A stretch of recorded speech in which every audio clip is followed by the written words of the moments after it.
Salut les BDF, on est rendu à la journée 4 pour parler des pannes, des urgences, parce qu'on en pratique beaucoup dans le sim, faut se préparer en cas de problème sur la ligne. Le vol normal c'est bien, on en a parlé dans les 3 derniers jours, mais là il faut parler des problèmes, des urgences. Alors c'est parti, on est au décollage et je vous apporte à New York. Ouais, la belle ville de New York. Et on connaît un petit accident qui est arrivé à New York, hein?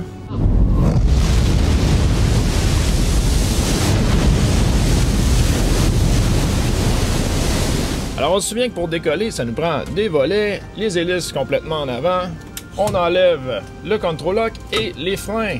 Et c'est parti, ça roule, rock and roll! Donc on monte la puissance jusqu'à ce qui est recommandé par le constructeur, donc environ, dans notre cas, 95% de torque.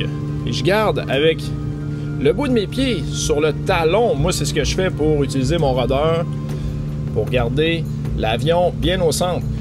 Quand ma vitesse est atteinte, je peux commencer à tirer tranquillement mais sûrement sur mes contrôles jusqu'à temps que je sois dans les airs. On monte le train d'atterrissage. Quelle belle ville, New York! Oh, je viens de perdre un moteur! Fait que là, je vais y aller avec mes rudders, vous l'avez deviné, parce que c'est le lacet qui travaille. Fait que j'appuie sur le bon rudder, donc c'est le pied de gauche dans mon cas. Pourquoi? Parce que le moteur qui travaille, c'est le pied qui travaille. On dit dead foot, dead engine. Donc je sais que j'ai perdu mon moteur de droit, le moteur numéro 2. Est-ce qu'il y a eu du stress? Pas ben, hein? C'est sûr que si j'avais pas mis de palonnier, regardez ce qui se passerait. Pouc! Le nez partirait par la droite parce que le moteur de gauche fonctionne, puis il est en train de faire ça. Wouh! On veut pas que ça arrive. Donc, on met du palonnier du côté du moteur vivant. Il est complètement appuyé à gauche. Ça va garder mon avion bien droit. Il n'y a pas de stress parce que quand il y a eu la panne moteur, ben, j'ai un système qui s'appelle l'auto-fédère. Donc, il a fédéré l'hélice par lui-même. Je vais continuer à monter. Jusque-là, on a des procédures. Nous autres, on a une belle séquence qu'on suit jusqu'à l'atterrissage. Mais comme vous pouvez voir, pas un gros stress quand on a une panne moteur. C'est sûr que si je parle des deux moteurs, vous allez le voir tantôt, c'est un peu différent. On ira se poser dans la rivière Hudson. Feu moteur, c'est un petit peu plus grave. Tout ce qui est fumée et feu en vol, on veut pas avoir ça. Vraiment pas. Donc, quand on a un problème de feu moteur, il va y avoir une indication, vous allez l'entendre, il n'y a aucun doute. Préparez-vous à boucher vos oreilles parce que c'est sûr qu'il y a un feu. Un feu! Voyez le bouton rectangle? C'est important d'arrêter, il faut muter parce que sinon la panique s'installe assez vite. Mais je suis au courant qu'il y a un feu par exemple. Parfait, ok, j'ai muté. Par la suite, bouton rouge. Rouge, c'est pas bon signe. Warning light. Check fire detect. Oh, ma poignée est rouge. C'est sûr que là, il va falloir s'assurer de fermer le moteur qui est en feu. Donc, on s'occupe du moteur vivant en premier. Donc, le moteur numéro 1 est en feu. Je vais monter la puissance sur le moteur numéro 2. Pour être certain que mon avion va bien tenir avant de fermer le moteur qui est en feu. C'est un travail d'équipage, hein, ça se fait pas tout seul. Mais dans notre cas, je vais le faire parce que je suis tout seul dans l'avion. Fait que c'est le moteur numéro 1. On va fermer le power lever numéro 1. Vous voyez là, ça fait comme si j'avais une panne moteur. On va fermer le carburant du moteur numéro 1 aussi. On va s'assurer qu'il est bien fédéré. Ça, c'est une pompe fédère automatique. Et on va fermer, on va tirer sur la fameuse poignée rouge. Pouc! On ferme la pompe de carburant, puis on envoie des petites bouteilles. Pouc! Mais des fois, ça fonctionne. Fait que vous voyez, le feu est éteint, je suis sur un moteur, la vie est belle. On peut empêcher nos lumières de flasher quand tout est réglé. Hey, c'est facile un feu moteur, hein? Il n'y a pas un gros stress. C'est la cloche. Comme dans la cloche et l'idiot. Le bruit le plus agaçant du monde, tu connais? Bon, il y a un petit quelque chose qu'on n'a pas parlé depuis le début, mais les contrôles de vol, vous voyez, ils sont doublés. Je tourne à gauche, ben le copilote aussi. Puis en passant, commandant, copilote, là, on fait le même travail. Le commandant va faire soit le premier leg ou le deuxième, c'est le copilote qui va faire l'autre. Donc, il y a un pilote qui vole, puis l'autre, il va faire tout ce qui se passe à l'intérieur, les communications, le pitonnage des ordinateurs et tout. Donc, on fait le même travail. Qu'arrêtez de dire au copilote, quand est-ce que tu vas être un vrai pilote? C'est des vrais pilotes. Si jamais vous tournez, puis ça jamme, parce que les contrôles sont doublés, mais on est capable de déjammer. Donc si je suis en train de tourner, c'est bloqué. Vous voyez les petites poignées ici, on peut débloquer. Donc la première, quand on la tourne vers nous, ce qui va arriver, c'est que je pousse, puis je tire, puis vous voyez, il bouge plus à droite. Même chose de ce côté-là. Donc, ils sont complètement rendus indépendants.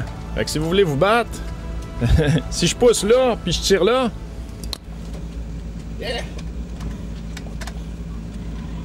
Ben, ils sont plus ensemble. Donc, ça, c'est pour la première poignée, puis on va les rebarrer ensemble, vous voyez. Hop, ils sont revenus ensemble. Pour ce qui est du roll, si jamais tu tournes, puis c'est jammé, c'est la deuxième poignée, puis regardez, hop, ça tourne, lui, il tourne plus, ou l'inverse. Fait que si jamais il y a un côté qui est pris, ben ça fonctionnera pas. On peut remettre les poignées, et voilà, ils sont revenus ensemble. Dernière petite chose avant d'aller atterrir dans la rivière Hudson, dans votre auto, là, quand vous avez un problème avec votre alternateur, bonne chance, il vous reste votre batterie, puis c'est fini après, à moins que vous ayez un auto électrique. Mais plus d'électricité, c'est la même chose. L'avion, on a des systèmes doublés. Quand que je parle des systèmes doublés, c'est quoi? Eh bien, on a des pompes hydrauliques, on a des pompes mécaniques et électriques. Donc, la pompe mécanique large, bien, on a l'autre qui va prendre le relais. La pompe carburant large, on en a une petite qui va nous aider également. Donc, les systèmes, en étant doublés, c'est beaucoup plus sécuritaire. Avant de décoller ou avant d'atterrir, on ouvre nos doublons en cas d'une perte du système principal. Fait que je vais terminer avec l'atterrissage dans la rivière Hudson. Fait que si jamais vous perdez vos deux moteurs, est-ce que c'est la fin du monde? Pas vraiment. Est-ce que l'avion tombe? Non. C'est sûr que je vais perdre des systèmes. Oh, il va commencer à faire noir la nuit. Il y a des avions qui ont une petite angle de bateau qu'on appelle qui tombe, puis qui va créer un moulinet avant. Avec ce moulinet-là, avec justement l'hélice qui va tourner, ça va nous permettre d'avoir de l'électricité pour pouvoir fournir nos systèmes hydrauliques pour continuer à contrôler nos contrôles de vol. Là, on est exactement dans la même situation que le commandant Sully qui est arrivé à New York, qui a frappé des oiseaux. Il s'est mis à planer, et puis, ben, je suis en train de planer. C'est sûr que je peux pas aller atterrir nulle part. Vous voyez en avant de nous, c'est la rivière Hudson. On va aller faire un ditching dans la rivière Hudson. Est-ce que votre ceinture est attachée? Je vais l'attacher parce que même dans un sim, ça bouge. Donc, quand vous avez perdu vos deux moteurs, c'est important d'aller chercher la vitesse de meilleure planée. C'est sûr que si je tire, je vais décrocher, c'est pas ça que je veux. Fait que je me garde un angle un petit peu plus bas pour garder une certaine vitesse. Vous voyez, ma vitesse est bonne. Je vais aller ditcher en plein milieu de l'eau. Je vous laisse vivre le moment. On est sur le bord du décrochage. Est-ce que l'eau s'arrive? Oh, on va toucher.